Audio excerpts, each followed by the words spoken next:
Salve, salve, amigos e amigas tocantinenses! Começando mais um podcast nesta terça-feira, numa Palmas que tem chovido muito, graças a Deus, né? Dizem que chuva é sinal de prosperidade. E o ano de 2022 tem sido um ano, a gente fala de prosperidade, porque além de muita chuva, né? Temos também vencido aí a guerra contra a Covid. E nesse início de podcast, hoje trazendo aqui, anunciando o nosso convidado especial deste programa, o nosso podcast número 10, para você ver, né? Ainda estamos no número 10 e graças a Deus a repercussão muito grande em todo o estado. E o nosso convidado especial de hoje é ele que é empresário, que tem construído e ajudado a construir muitos sonhos, né? Realizar muitos sonhos na sua vida empresarial, que assumiu inclusive uma situação muito delicada, o cargo de senador da República pelo Tocantins, na vaga, e eu posso dizer assim, senador Ataídes, na vaga do meu amigo senador João Ribeiro, uma pessoa que eu tinha um grande carinho, uma grande admiração. E o senhor assumiu e hoje está aqui para a gente bater um papo, né? Tudo bem? Tudo bem. Agradecer, Jerônimo, por esta grande oportunidade que você está nos concedendo. E cumprimentar também todos os nossos ouvintes e hoje telespectadores, não é? Isso é uma oportunidade aqui extraordinária para a gente poder falar sobre o que a gente pensa para o nosso estado do Tocantins e para os nossos irmãos tocantinenses.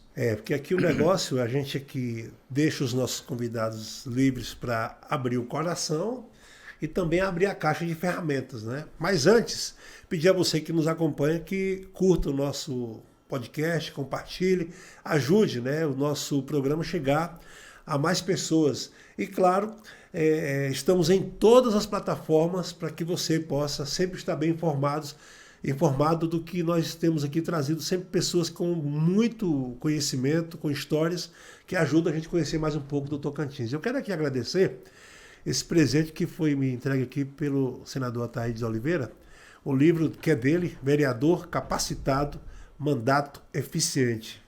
Muito bacana. Agradeço o presente. E aqui também nós temos o nosso mimo, né?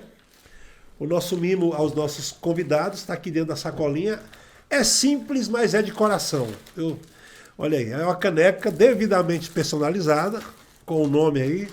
E essa aqui agora, a nossa produção produziu até um lacinho azul aí agora, olha só. Olha aí. Obrigado, Jerônimo. Será de grande utilidade, não tenha dúvida disso, viu? O cafezinho da manhã agora tá aí, não é? Já tem mais uma caneca. Isso aí. Obrigado, irmão. Mas vamos lá, eu vi um vídeo, assisti um vídeo ainda, acho que da sua trajetória política já em 2018, contando um pouco da sua história de família. Eram quantos irmãos? Éramos 12. 12. Um a mais que lá em casa. Lá em casa éramos 11, né? Na sua, 12. 12. Jerônimo, me permite então fazer uma apresentação aos nossos ouvintes? Fique à vontade. Eu nasci aqui em Estrela do Norte, uma cidade vizinha aqui hoje com o nosso Tocantins, ratificando 12 filhos, todos lá criados na mão da parteira, não é? Naquela época ali era... No sertão mesmo? No sertão, e eu sou um dos mais novos, dos 12. Lamentavelmente, 5 não conseguiram sobreviver ao parto. Logo depois, meu pai muda com a gente para São Miguel do Araguaia. É uma cidade vizinha também, hoje, divisa do nosso estado aqui do Tocantins. Logo depois, mudamos então para Araguaçu, hoje Tocantins. E meu pai, então, era meeiro ali às margens do rio Araguaia. Explicar o que é meeiro, né? Para o pessoal entender. Que principalmente os mais jovens não sabem o que é meeiro, né? Meeiro é aquela família, né? Geralmente família, que chegava numa fazenda, o fazendeiro então destinava ali uma gleba de terra para que este meieiro pudesse preparar a terra, plantar, colher, deixar 50% do que for colhido para o fazendeiro e o outro 50% então ficar para o meieiro. Isso, por isso Mas, que o meieiro, por no isso meio, né? meieiro. Mas o pior de tudo, de todo esse processo, é que os fazendeiros à época, aqui às margens do Rio Araguaia, Jerônimo, eles não tinham títulos das suas terras, então eles tinham muito medo de perder as suas terras, né, suas fazendas.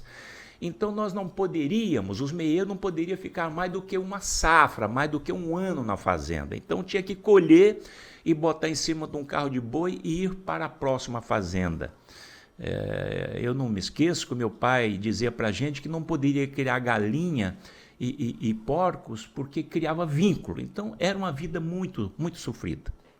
Pois bem, chegando ali próximo de Colmeia, né, nosso município de Colmeia, teve um fazendeiro que deixou minha mãe criar umas galinhas. E ela então foi à cidade vender essas galinhas e me convidou. Eu estava com 11 anos de idade. Ainda não havia sentado numa cadeirinha de escola e nem botado uma botina no pé. E lá então, nessa cidade, né, Colmeia, era uma corrutelazinha, por areia aquela região, hoje está linda a Colmeia, tinha um cidadão com um caminhão carregado de arroz indo para uma cidade por nome de Anápolis. E eu peço uma carona para esse moço, ele me autoriza a subir em cima desse caminhão e minha mãe deixou a gente, então, me liberou. É claro que ela teve que acertar. Mas assim, para ir... Na loucura. Enfrentar a vida. Pronto. 11 anos. 11 anos de idade. Nem botina, não tinha nada no pé. Mas era um desejo seu fazer isso? Sei lá o que era aquilo, sabe? Em busca de alguma coisa melhor para a família, sabe, ô Jerônimo? Pois bem. Como é que era em casa? Antes de passar para o seu pai. Meu pai muito duro. Como é que era em casa? Meu pai, um homem muito duro, um homem muito honesto, né? Um homem muito honesto, um homem muito correto, muito trabalhador, mas duro. Né? Duro com a família, porque foi criado, né, naquele sistema rústico, né, duro. Quando a minha mãe chegou em casa, eu não gosto de contar essa história, ela teve que pagar um preço por ter deixado esse menino ir embora. Né? Mas aí vamos pular esse lado aí. Pois bem, chegando em Anápolis, não tinha como arrumar emprego, né? Isso em 71, 72, se não me falha a memória. Eu vi um lote de uma senhora muito sujo e eu cheguei a ela e perguntei se ela queria que eu limpasse o lote. Ela disse que sim e me emprestou enxadinha. E aí então eu limpei o lote dela, ela me deu então a comida e me emprestou essa enxada e eu comecei então lá em Anápolis, num bairro chamado Maracanã, limpar outros lotes. E aí então eu comecei a ganhar um dinheirinho e já pude ir para uma pensão. E com essa enxada eu consegui fazer um curso de datilografia, que hoje nem usa mais. Antes de ir para a pensão, você dormia onde? Não, mas eu já fui logo para a pensão, quando eu cheguei lá. E prometi que ia pagar. Só Deus sabe, né? Porque não tinha nada para fazer. Com a enxada. Mas com a enxadinha, logo eu comecei a pagar também a pensão, né? Limpava um lotinho aqui, levava o dinheirinho e tal. Com esse curso de datilografia, eu consegui arrumar um emprego de office boy no frigorífico Bordon. Aí a vida mudou. Isso já foi logo assim, coisa de 3, 4 meses. O dinheiro rendia, né? Eu recebi o meu primeiro salário do frigorífico como office boy, salário mínimo, um rio de dinheiro na mão. Falei, agora pronto. Aí eu fui para um colégio público, né? Já comecei então a levar a minha família. Primeiro foi a minha irmã, depois um irmão, outra irmã, e depois foram todos, inclusive meu pai e minha mãe, hoje falecidos. E eu, graças a Deus, eu cuido dos meus irmãos. Pois bem, me formei em ciências contábeis, econômica, direito, exerci essas 3 profissões e tive o privilégio também de lecionar nessas 3 áreas. Isso em Anápolis. Isso em Anápolis. Quando chegou 89, advogando para uma empresa de consórcio, eu resolvi colocar a nossa própria empresa, que foi o Consórcio Araguaia, não é? Esse consórcio Araguaia, inclusive, com filial em Araguaína, aqui em Gurupi, em 91. Em 90, foi a primeira filial do consórcio Araguaia, foi Gurupi, tivemos em Araguaína também. Desta empresa vieram mais 11 empresas para o grupo, eu e a minha ex-esposa, formando, portanto, o Grupo Araguaia. E eu tenho muito prazer, sabe, Jerônimo, de contar essa minha história, dar esse meu testemunho, principalmente para os mais jovens, Eu estava agora num encontro lá em Gurupi com mais de 5 mil jovens e eu fico olhando para aqueles jovens, sabe? Jovens de 14 a 25 anos, no semblante deles sem esperança, sabe? Sem perspectiva de vida. Aquilo me moveu muito. Então eu gosto de contar essa minha história para os mais jovens. Que através, então, desse Grupo Araguaia, nós já estamos aproximando de 70 mil empregos com carteira assinada em todo o Brasil. Somente aqui no estado do Tocantins, mais de 15 mil empregos direto. Né? 35% desses prédios erguidos aqui é obra da construtora Araguaia. Então eu sempre digo para os nossos jovens, não percam a esperança, né?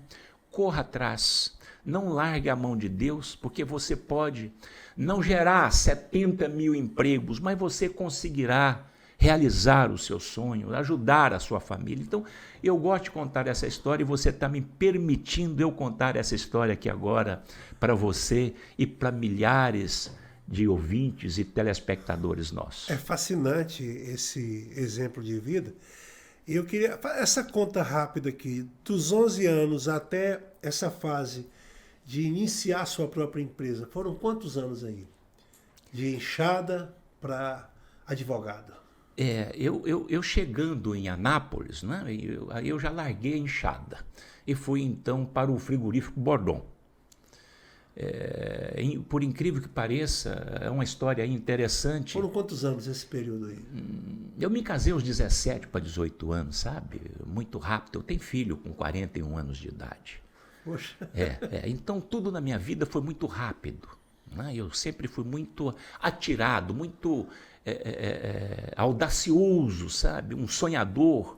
Enfrentando os desafios. Muitos assim, desafios, muito. Você imagina um jovem de 27 anos, sem patrimônio, pegar uma autorização para administrar uma empresa de consórcio que chegou no 8º lugar no Brasil. Né? Só aqui no estado do Tocantins, o consórcio Araguaia entregou 28.500 bens. Em 2004, a gente tirou o pé do consórcio, porque a inflação foi debelada e o consórcio deixou de ser uma coisa tão atrativa ao nosso povo. Não é? Mas essa empresa tem uma grande história e encerramos a atividade dela em 2010. E isto com parabéns pelo Banco Central do Brasil.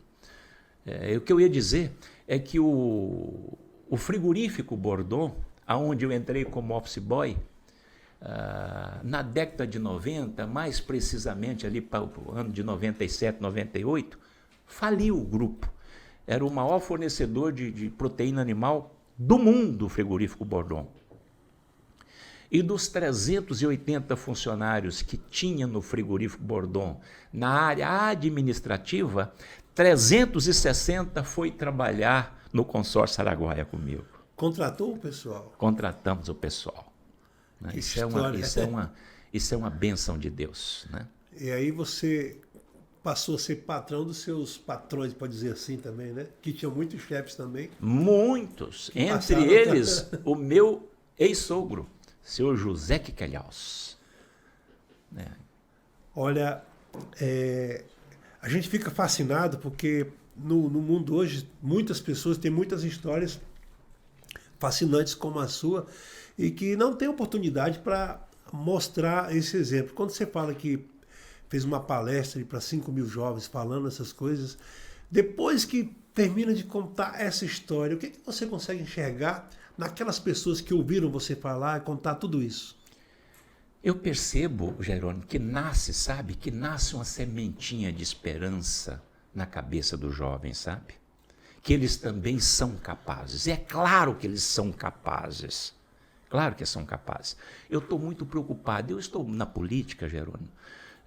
Você sabe, a gente, graças a Deus, nós somos bem-sucedidos. Não estou na política pelo poder, de forma alguma. Não estou na política por dinheiro, a gente não precisa. Né?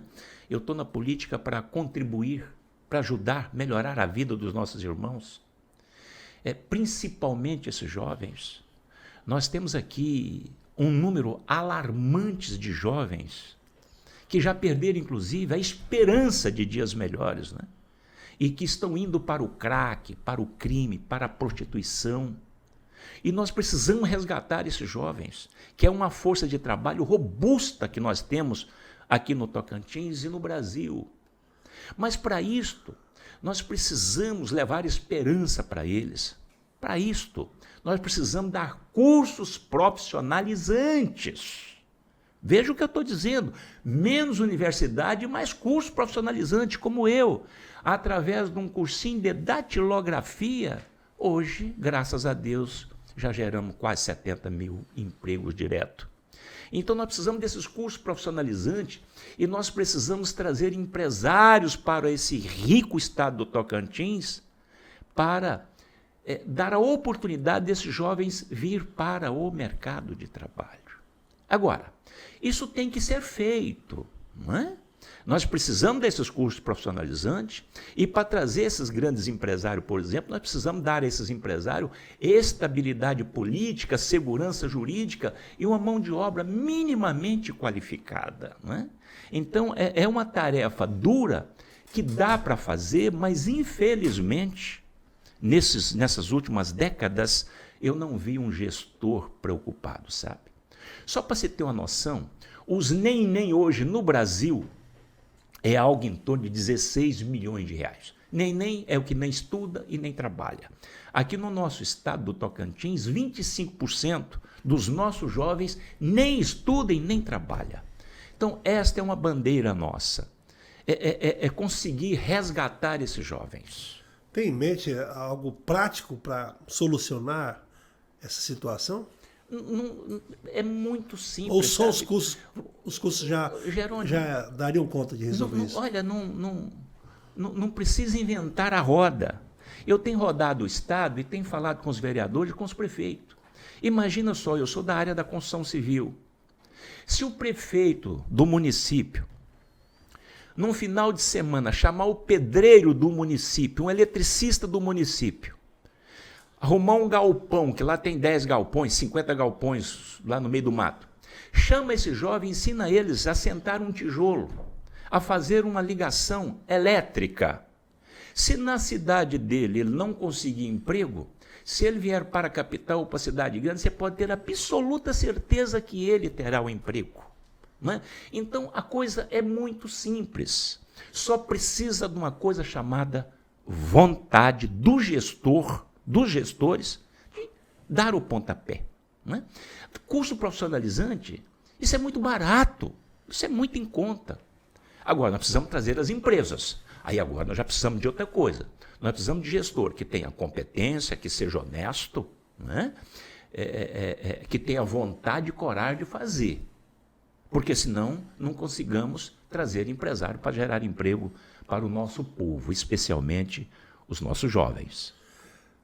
Quem viveu os dois lados da moeda, chegou em Anápolis com 11 anos sem nada, só com a cara e a coragem, e que hoje gera tantos empregos assim, pode falar com experiência, né? Para o Tocantins, o que precisa para trazer essa oportunidade, essa esperança? Olha só, esses dias um vereador me perguntou o seguinte: o que nós temos para oferecer para os empresários? Eu disse a ele: em termos de riqueza, tudo.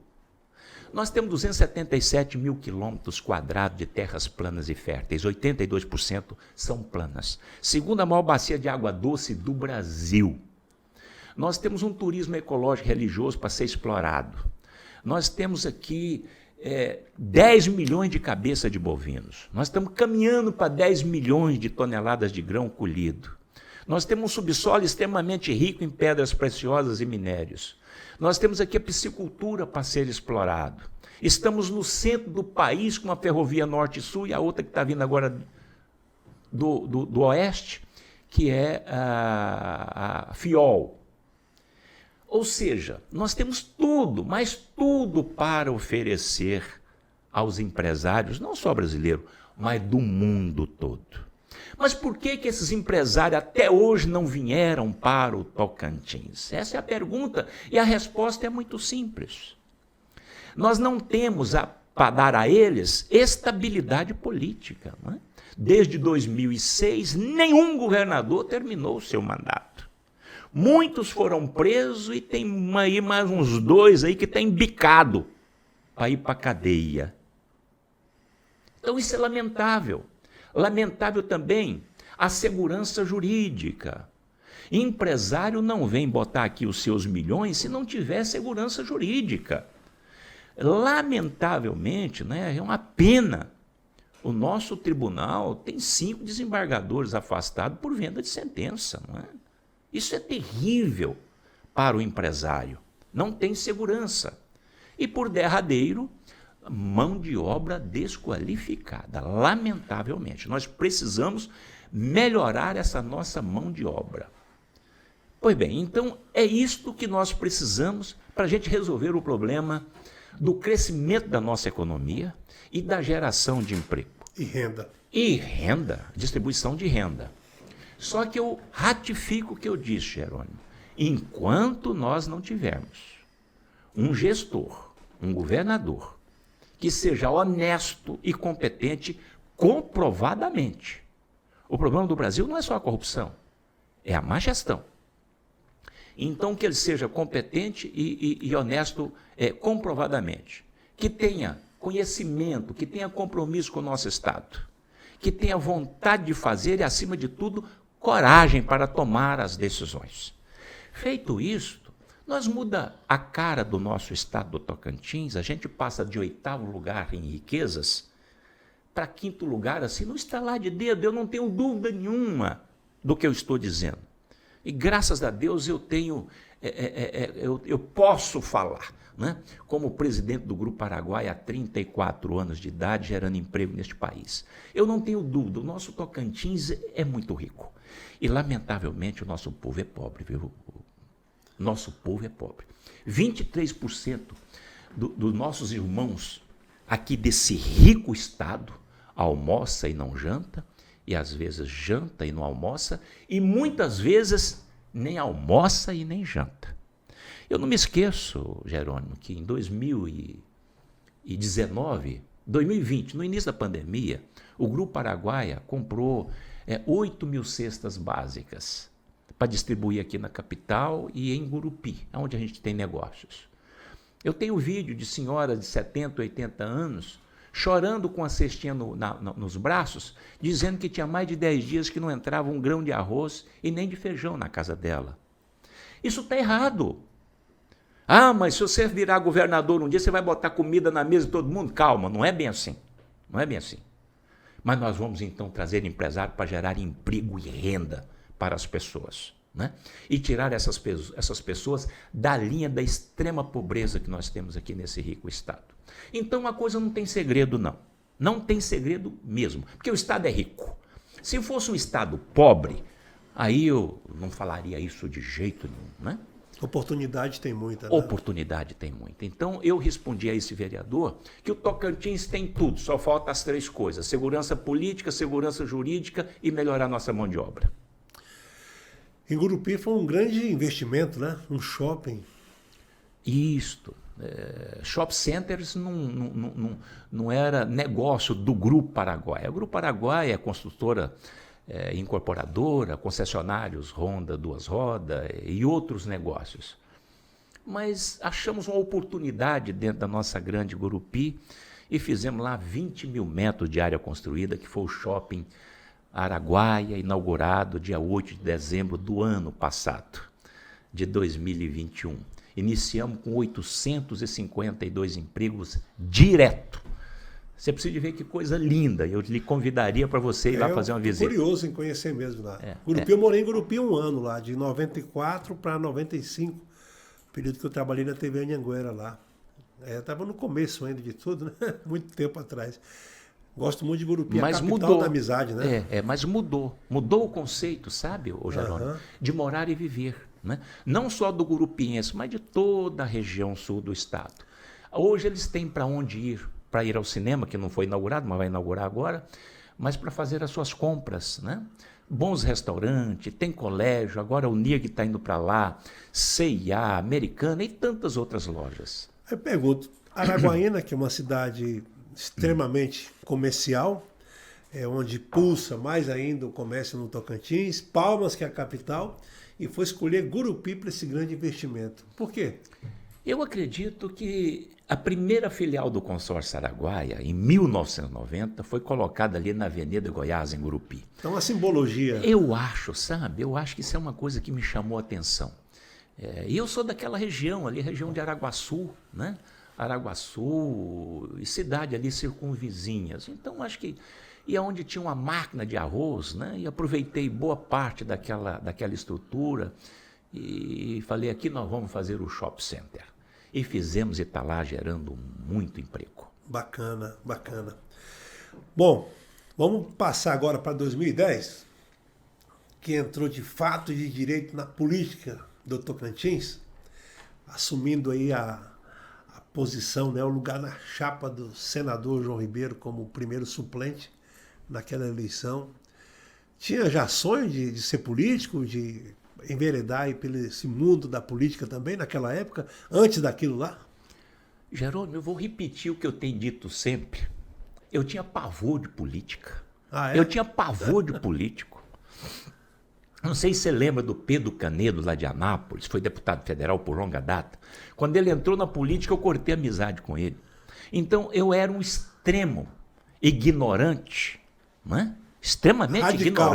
Ignorante. Ignorante. Eu peço para os nossos jovens, né? Falo, olha, não seja ignorante como eu fui no passado. Não dá para viver sem a política. A política é que baliza toda a nossa vida, não é? Pois bem, então vou lhe responder, tentar ser o mais breve possível. Fique tranquilo. Em 2009, em janeiro de 2009, eu criei um grupo de estudo bíblico em Goiânia. Nesse estudo bíblico, a filha do Íris participava, e era um grupo. A gente convidava um pastor, às vezes um padre. Era um estudo bíblico que a gente fazia toda sexta-feira. Pois bem, numa sexta-feira, alguém levou um livrinho por nome Uma Vida com Propósito. Muita gente conhece esse livro. Fez lá uma leitura, um livro de autoajuda. Fez uma leitura e depois, então, cada um de nós tínhamos que responder o que Deus fez na sua vida e o que você está fazendo para o seu irmão. Quando chegou em mim, eu disse, olha, Deus foi magnífico, Deus é magnífico comigo. Eu também estou bem com Deus, porque eu estou gerando 4.800 e tantos empregos hoje, eu estou bem. Só que foram todo mundo embora e eu não consegui dormir. Quando chegou no sábado de manhã, eu liguei para um diretor, por nome de Júlio César Bonfim, falei, liga para o governador Siqueira Campos. Falei, você não fala com político? Falei, eu quero conversar com esse moço. Eu já estava no Tocantins, é claro, né, a longa data, construindo. Mas nunca tinha visto o governador Siqueira Campos na minha vida, só na TV. Como o filho dele também. Pois bem, ligamos no sábado e segunda-feira, 8h30, eu estava na casa do governador. Essa história também eu gosto de contar para os mais jovens, até para os mais velhos, né? Cheguei no governador, falei, governador, eu vim aqui para o senhor voltar para o governo. Ele disse, não, eu não tenho condições. Eu não tenho condições financeiras. Eu falei, mas eu estou aqui para ajudar o senhor a voltar ao governo. Dia 15 de setembro de 2009, uma segunda-feira, se não me falha a memória. Pois bem, consegui convencer de que eu iria ajudar ele financeiramente. Mas eu disse para ele que eu tinha 18 perguntas a fazer, porque empresário é assim. E comecei então a fazer as perguntas. Pode falar para a gente as perguntas aí? Vai lembrar de alguma muitas delas, ele né? não gostou de jeito nenhum. Mais duas eu vou contar. Duas eu vou contar, porque eu já contei no estado todo. As duas foi o seguinte, não conheço o senhor, seu filho, não conheço. Já vi ele na tribuna, um moço, fala fácil, convincente e tal, mas se o senhor voltar para a política, ele voltaria com o senhor? O governador disse, balançou o braço esquerdo e falou, não, vem não. Inclusive ele está com esse tal de Gaguinho, e o Gaguinho era governo na época, né? O Marcelo tinha afastado o governador Marcelo. Certo. Falei, ótimo. A gente fica ouvindo coisas, não é? Falei, ótimo, muito bom. E a outra pergunta é, se o senhor voltar a governar esse estado, o senhor voltaria? Por que, governador? Ele me disse, para cuidar do meu povo, doutor. Eu disse, ótimo, está fechado o negócio. Na época eu tinha um táxi aéreo, trouxe 4 aviões para cá e começamos então a rodar o estado. O governador Siqueira falava, olha, esse é o meu candidato ao Senado. Eu falava, governador, não diz isso, porque eu não sou candidato ao Senado. Eu não quero nada com política, eu quero ajudar o senhor. E isto, vários discursos que ele falava, eu cortava, inclusive o governador. Não fale isso, governador, por favor. Mas quando chegou em 2010, em abril, nós já tínhamos passado o Gaguinho, o governador então nomeia como coordenador da campanha Eduardo Siqueira, né? Que é um moço que conhece demais de política, né? Demais. Sabe fazer política. Mas o governador disse que ele estava com o Gaguinho, né? E quando ele nomeia, eu falo, não, governador, aí agora então eu vou afastar então da campanha do senhor, eu vou deixar 2 aviões, vou ajudar mais um pouquinho e pronto. Essa é a história que tem testemunhas aí para confirmar, que é o Hernando da Casa São Paulo, o Ailton, o ex-prefeito de Santa Rosa, né? Aí afastei então do governador, no mês de abril. E o governador continuou dando um pulinho lá em Goiânia, me ligando, né? Me convidando para voltar à política e tal. Mas eu quero parar aí para dizer o seguinte, qual era o meu propósito? Olha só, Jerônimo, eu gosto muito de contar isso para os nossos jovens, para os nossos irmãos.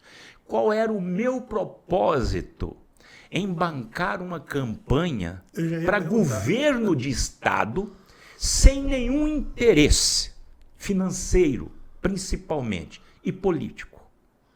Porque eu nunca pedi uma tampa de caneta para o governador Siqueira Campos.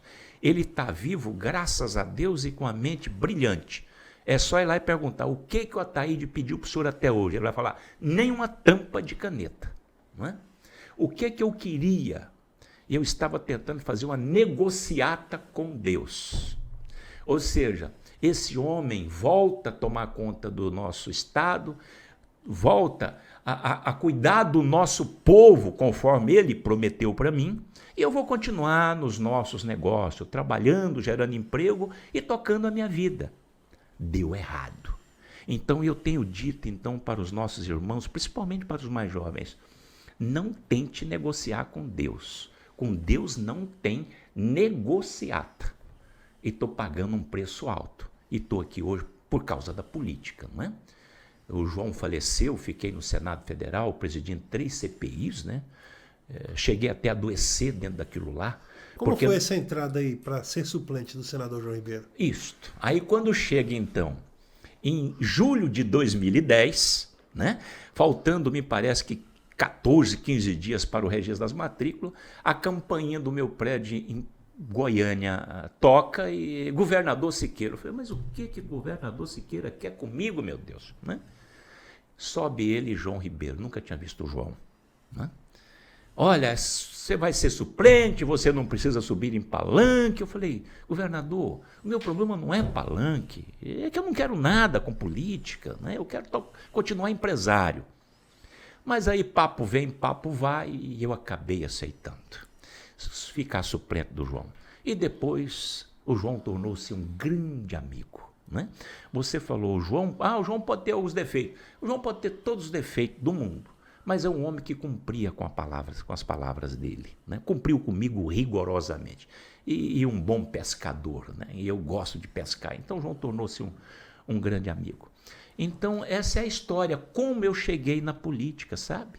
E hoje, Jerônimo, o que me move ainda a continuar na política, eu não tenho medo nenhum de dizer que é a indignação.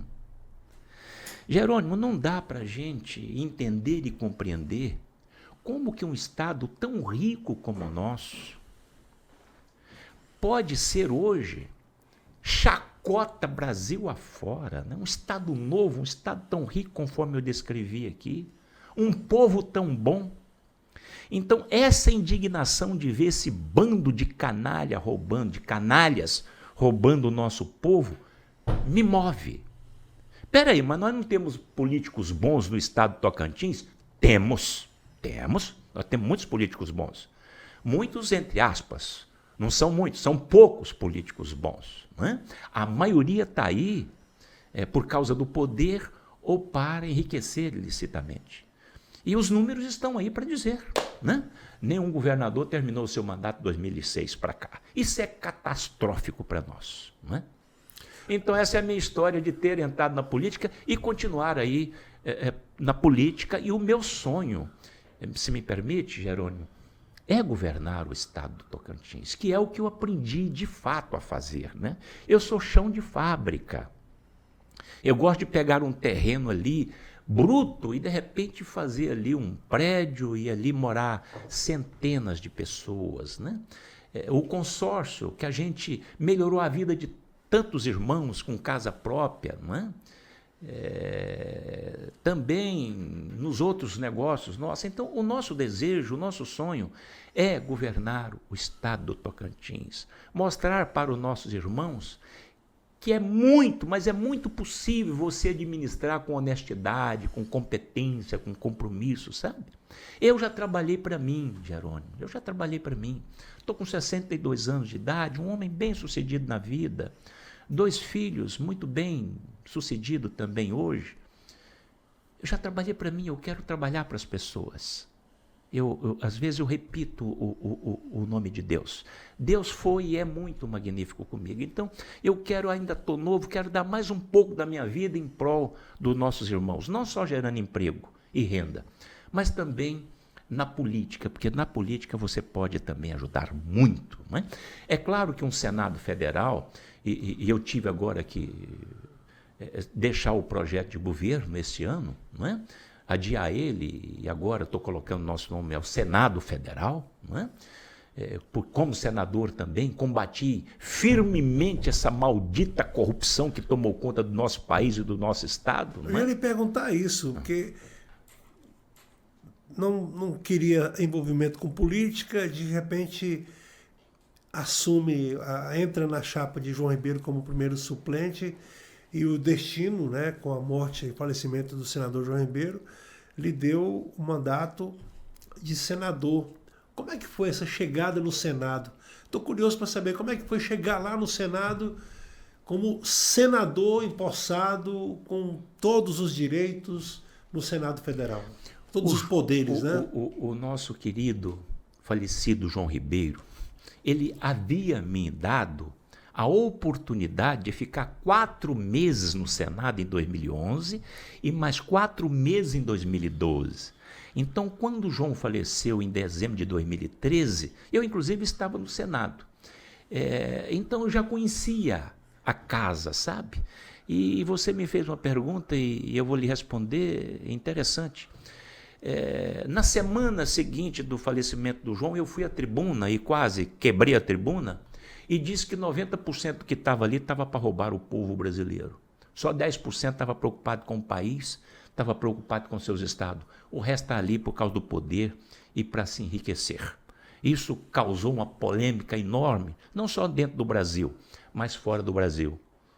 E eu, Jerônimo, continuo afirmando, sabe? Lamentável.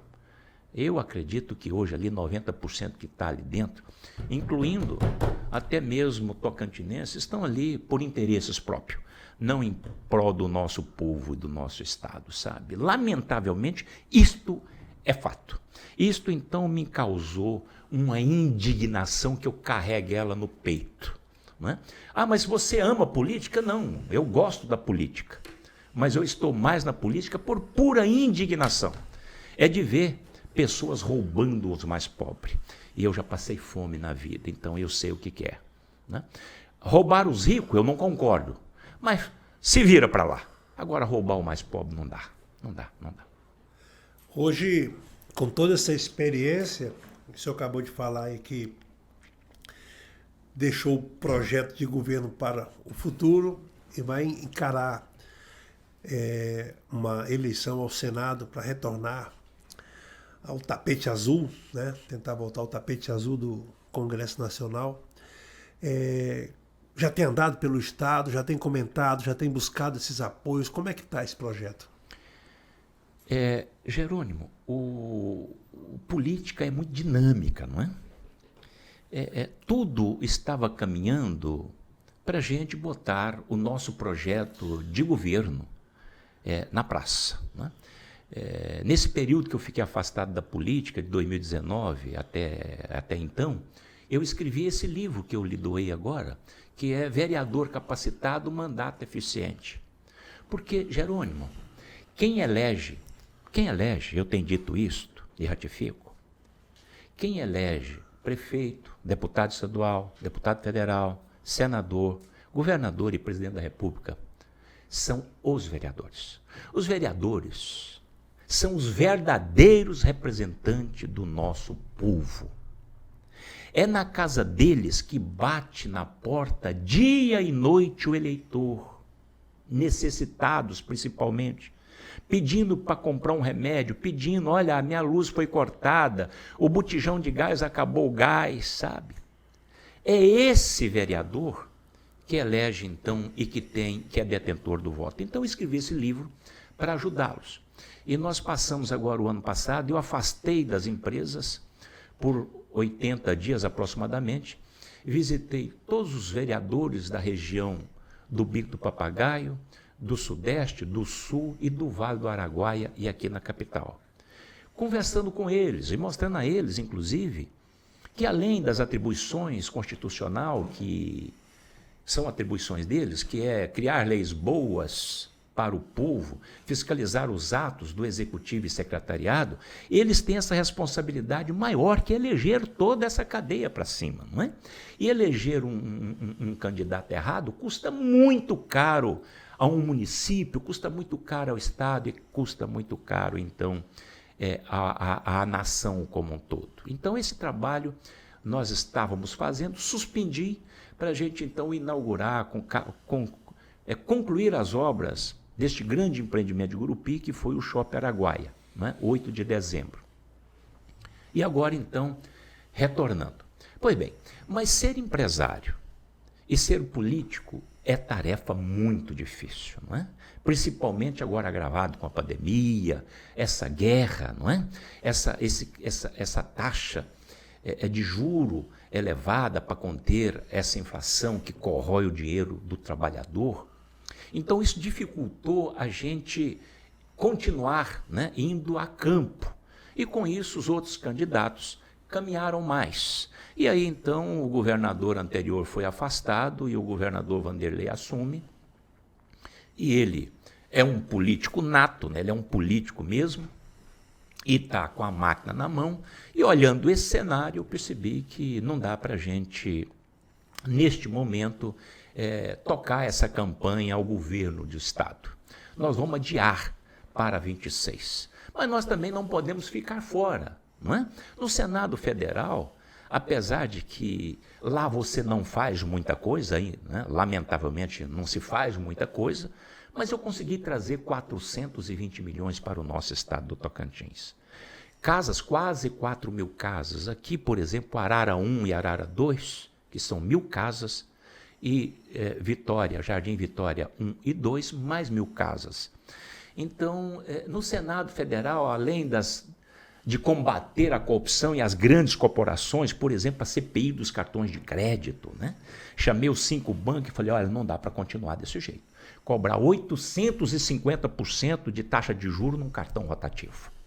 Jerônimo, eu não me esqueço que um cidadão, diretor, presidente de um grande banco, na CPI, ele disse, olha, presidente, me chamou, ó, presidente, nós damos o cartão para o cidadão. Agora, ele usa o cartão se ele quiser. Aí eu falei, calma, você é um grande executivo. Você não conhece uma palavra necessidade, companheiro. Você não sabe o que é um pai de família, sem emprego, que acorda de manhã, sabendo que não tem um grão de arroz e feijão e tem um cartãozinho de crédito na mão. Ele vai na venda, ele vai no supermercado e compra, mesmo sabendo que não vai dar conta de honrar com o pagamento daquela fatura, não é? Mas, graças a Deus, tivemos um resultado positivo também nessa CPI dos cartões, que a gente conseguiu sair de 850% para 254% ao ano. Mas o grande lance é que nós criamos, então, as fintechs. Antigamente, era 5 operadores de cartão de crédito. Hoje nós estamos caminhando para 2.000 empresas que administram cartão de crédito. Então, eu consegui... Aumentou, né, a concorrência. Eu consegui, junto com o presidente Michel, que foi um grande companheiro, nós conseguimos quebrar esse cartel e hoje esses bancos tiveram que reduzir essas taxas de juros e tarifas e etc. Não é? Então, estamos colocando o nosso nome ao Senado Federal e já começamos, então, a percorrer o Estado novamente, conversando com os líderes comunitários, né? Prefeito, ex-prefeitos, vice-prefeitos, vereadores, suplente de vereadores, ex-vereadores, e conversando, ouvindo todos eles, né? E agora levando a nossa mensagem esse projeto ao Senado Federal, para a gente continuar trazendo recursos para os nossos municípios, continuar combatendo essa corrupção, ajudar o governador que estiver sentado na cadeira a trazer empresário para gerar emprego para o nosso povo, e 26, aí sim, se for da vontade de Deus, nós vamos governar esse Estado. Estamos hoje recebendo aqui no nosso podcast o nosso convidado, ex-senador Ataídes Oliveira, empresário, e quero pedir a você que está nos acompanhando, que compartilhe, que curta o nosso trabalho, né, o nosso podcast. Estamos em todas as plataformas que você pode nos ajudar a chegar mais longe, compartilhando o nosso programa, os nossos vídeos em todas as redes sociais. A gente fica muito feliz e muito grato pela sua companhia em todos os eventos que nós estamos realizando aqui na internet. Bacana? E dando prosseguimento, senador Ataídes Oliveira, pré-candidato ao Senado. Fazemos essa pergunta a todos os nossos convidados, tratando de política, estamos no ano eleitoral. Na sua mente, já com a sua pré-candidatura em andamento ao Senado Federal, qual seria hoje a chapa ideal para essas eleições de 2022 para melhor representar o Tocantins?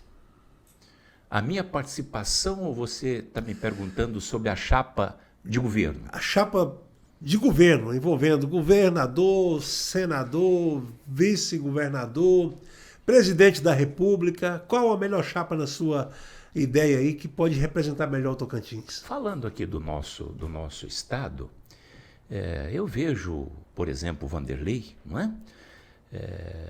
Não vejo como um gestor, né? Até porque o governador Vanderlei sempre esteve no legislativo, não é? Mas sabe fazer política como poucos aqui no estado. É muito habilidoso, é muito querido. Isso é fato, não é? Eu não tenho dúvida, ele sendo reeleito, se ele montar uma boa equipe, principalmente nas áreas mais interessantes, infraestrutura, saúde, educação e segurança, se ele botar as pessoas certas no lugar certo, ele poderá tranquilamente fazer uma boa gestão. E é o que eu espero do governador Vanderlei. E acredito que ele é capaz de fazer isso pela sabedoria que ele tem hoje na política, não é? Com relação à outra chapa, Dimas, é um moço que nós colocamos muito dinheiro dentro de Araguaína, muito mesmo, não é? E ele executou as obras. É de fato que Araguaína hoje, eu não me esqueço que em 94 nós criamos então uma revenda Honda de motos, Honda, Tocantins Moto, lá em Araguaína, não é? Construímos também aquele edifício Terracota. Nós temos negócio com Araguaína a longa data. Então é de fato que o Dimas, com esse dinheiro enorme que nós colocamos, né, ele fez ali uma boa gestão e usou esse dinheiro. É um homem também que está maduro, né? Eu só espero que tanto o Vanderlei como o Dimas tenham um projeto de governo e não de poder. Vejo também o Paulo Mourão, né? É uma figura extraordinária, um moço preparadíssimo, né? Paulo Mourão é um homem muito preparado, um empresário preparado. Eu gostaria de ver o Paulo Mourão um dia também governando o nosso estado do Tocantins.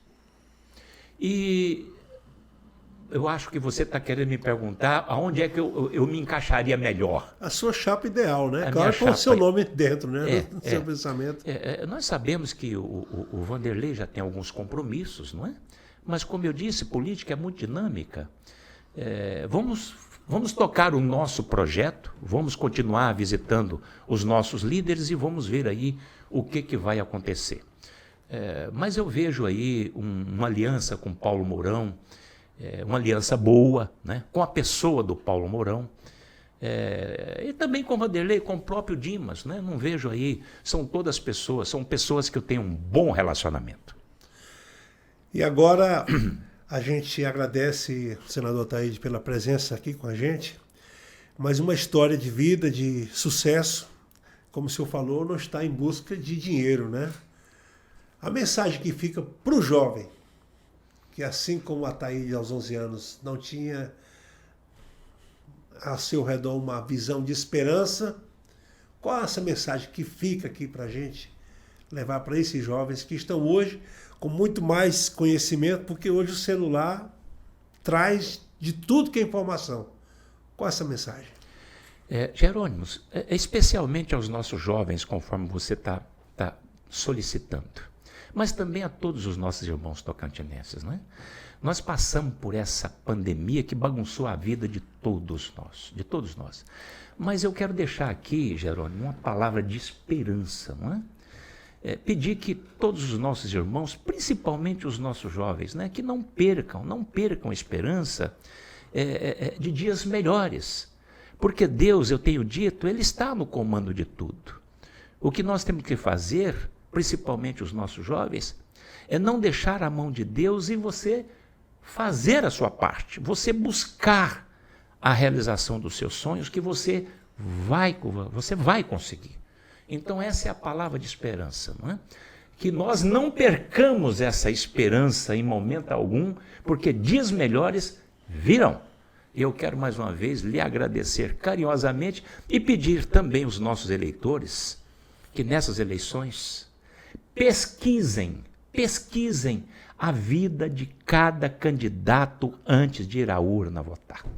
Se ele tiver alguma coisa suja, ele ou ela, tiver alguma coisa suja em seu nome, eu peço encarecidamente que não vote nesse cidadão.